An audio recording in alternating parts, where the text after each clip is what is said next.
What was supposed to be a calm, upbeat morning show turned into a moment of live television chaos, one that fans, critics, and news outlets wouldn't stop talking about for weeks. No, this wasn't just tabloid gossip or PR spin. This was a collision between two giants in their fields on national TV, and it wasn't scripted. Before we begin, tell us where are you watching from, also subscribe. Sylvester Stallone, Hollywood's eternal tough guy, walked into the Good Morning America studio on a bright Manhattan morning expecting the usual promotional tour, a few laughs, some nostalgic Rocky flashbacks, and a quick chat about his latest action-packed film. Instead, what he got was an ambush, one carefully planned by the show's co-anchor, George Stephanopoulos. Dressed in his signature black leather jacket, Stallone looked every bit the legend fans know him to be. Stoic, confident, the embodiment of grit. His team had prepped him well. The notes said this would be a light segment, but behind the scenes, George had another agenda. The cameras were still rolling, but the energy had vanished. George sat frozen in his chair, one hand resting lightly on his stack of cards, the other gripping his coffee mug with white knuckles. No clever outro, no commercial break transition, just silence, and the buzz of a studio reeling from something it hadn't planned for. The control room kicked into overdrive.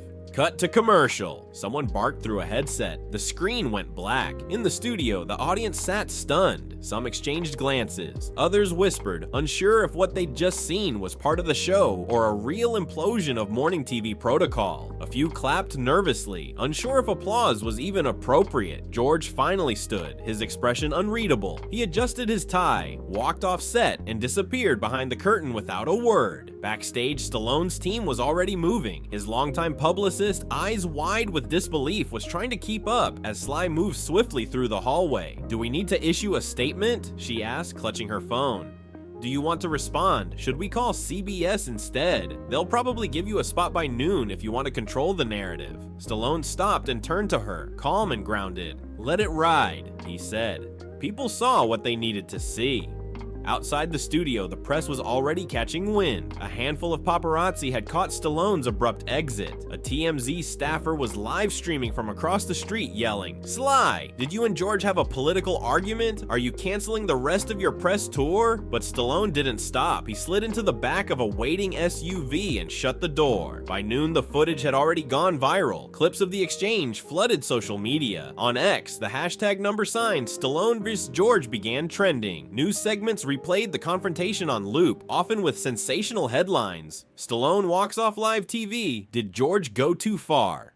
Sylvester Stallone defends free speech in explosive GMA moment. Spider-Man quotes and showbiz showdowns. Morning TV meltdown goes viral. The reactions were immediate and divided. Fans rallied around Stallone. Comments poured in praising his composure and patriotism. He didn't flinch. That's a real man right there. Hollywood needs more guys like Stallone. Less fake, more real. Critics claimed the moment exposed how out of touch celebrities could be. "Just promote the movie, Sly. No one asked for a lecture." George did his job. Stallone overreacted. Others weren't so quick to pick sides. They saw the deeper layer, a clash between two powerful figures, each believing they were doing the right thing, but using very different weapons. Behind closed doors, the GMA producers were in crisis mode. Legal reviewed the footage. PR drafted statements. ABC execs debated whether to issue an apology, support George, or pretend the whole thing never happened. Meanwhile, George was uncharacteristically quiet. He hadn't tweeted, no interviews, no spin. Some insiders claimed he was furious. Others said he was shaken. One source hinted he didn't expect Stallone to fight back, that he thought the actor would brush off the question, maybe laugh, move on. Instead, he got punched metaphorically on live TV. By the end of the day, Stallone's team released a short, measured statement. Mr. Stallone stands by what he said. He believes in open dialogue, free speech, and respect, even when disagreements arise. He looks forward to continuing to share his film with audiences around the world. Simple, no apology, no escalation, but the fire had already spread. That night, every major late-night host had a take. Podcasts dissected the moment frame by frame. News panels brought on media experts, psychologists, and PR strategists. Was this the new normal? A-list stars being ambushed in disguise? Was it a power play by George, or the unraveling of civility on morning television? The irony? Stallone's new film, Legacy, opened to record-breaking numbers that weekend. Critics praised the film, audiences packed theaters. In interviews with other networks, Stallone remained poised and professional. He talked about legacy, perseverance, and his decades-long career. Not once did he bring up George, but the world didn't forget. Clips of the confrontation became digital folklore, used in reaction videos, political arguments, and YouTube breakdowns with millions of views. By morning, George Stephanopoulos was at the center of a firestorm he never saw coming. He sat in his corner office at ABC's Upper West Side headquarters, blinds drawn, lights low, watching the unedited playback of the Stallone interview for the 5th time. Every line, every pause, every look, his own face staring back at him from the screen didn't look like the polished veteran news anchor he thought he was. It looked like a man on the verge of losing control of a conversation and his audience. He paused the video just as Stallone said, "Last I checked, this was still America." He sighed deeply. In the newsroom below, producers debated openly. Some thought George had every right to ask tough questions. Others whispered that he had crossed a line, blindsiding a guest who came in good faith. It didn't help that Stallone's composed, patriotic defense had played far better than George's clipped, confrontational tone. Ratings had spiked, sure. The segment had become one of the most watched morning show clips in a decade, but so had the backlash. Every media outlet weighed in. Some praised George for holding public figures accountable. Stephanopoulos challenged the cult of celebrity and got burned. Good journalism isn't comfortable. Others called it a career misstep. You don't attack an icon unprovoked. This isn't cable news, it's morning TV. George turned a coffee and chit-chat segment into a political minefield. Inside ABC, tensions simmered. The top brass were tight-lipped. Sponsors began making calls, not pulling ads yet, but asking questions. The network's PR team scrambled to manage both sides of the storm, protecting their veteran anchor while assuring audiences and advertisers that Good Morning America remained a space for honest, respectful dialogue. Behind closed doors, there were rumors. Some execs were already eyeing replacements. Not a firing, not yet, but if things didn't settle soon, a reshuffle might be necessary. George, however, wasn't ready to bow out. He went dark for 72 hours. No interviews, no tweets, no response. When he finally emerged, it was on his own terms. A pre-recorded segment aired live the following Monday. Sitting solo in the GMA studio under softer lighting than usual, George looked straight into the camera. His voice was calm, controlled. Last week, we had a moment on this program that sparked a national conversation. Some praised it, some criticized it. I want to say this, my job as a journalist is to ask difficult questions. That will never change, but I also recognize when the moment overtakes the message. To Sylvester Stallone and to our viewers, I say this, we can and should disagree, but we should also listen, respectfully. No apology, but also no ego. The statement was met with mixed reactions. Some praised it as balanced and dignified, others saw it as backpedaling, but what it did do was cool the flames just enough. Meanwhile, Stallone kept winning. Every interview he gave was carefully handled, but the public couldn't stop linking him to the moment. Audiences now saw him as more than an actor. He'd become a kind of elder statesman of grit and principle. Clips from the confrontation were now viral sound bites. Politicians used his words in speeches. Influencers mimicked his calm stare, his now iconic quote, "If that bothers people, that's their problem, not mine." Late night shows couldn't resist. One popular segment featured a mock debate between TV George and Action Stallone, played by comedians in exaggerated wigs and accents. Even Saturday Night Live jumped in with a cold open that parodied the entire segment, ending with Stallone KOing George with a slow motion stare and a final line. This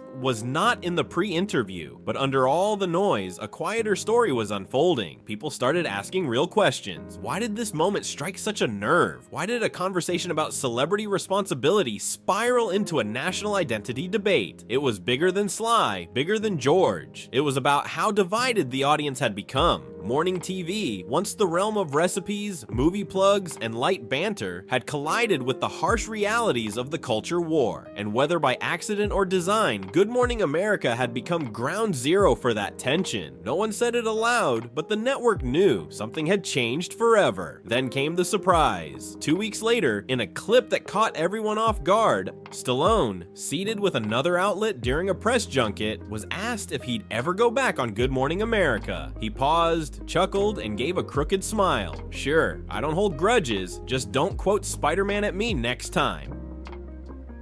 The clip went viral. Again, laughter, relief, maybe a sign that the storm was finally breaking. But make no mistake, the industry had taken notes. Celebrities were now demanding tighter pre-interviews. Publicists were doubling security around live appearances. And every major network quietly reviewed their ambush risk policies because no one wanted to be the next viral war zone. As for George and Stallone, the world still waits. Some say a rematch is inevitable. Others hope it never happens. But if it does, there will be cameras. And this time, everyone will be watching. If you like this video, then subscribe. The veteran journalist had spent the night combing through Stallone's past interviews, looking for statements that could spark controversy, specifically political ones. To George, this was more than just a segment. It was a statement, a power play, and he was ready to turn what should have been a tribute into a test. As the theme music faded and cameras rolled, the studio audience clapped, unaware of the storm brewing just off screen. George greeted Stallone with a smile that looked TV friendly but didn't quite reach his eyes. "We're here with the legendary Sylvester Stallone," he began, voice smooth, posture perfect. "A man whose legacy spans generations. Welcome to the show, Sly." Stallone smiled, relaxed in the chair, and responded with his trademark charm.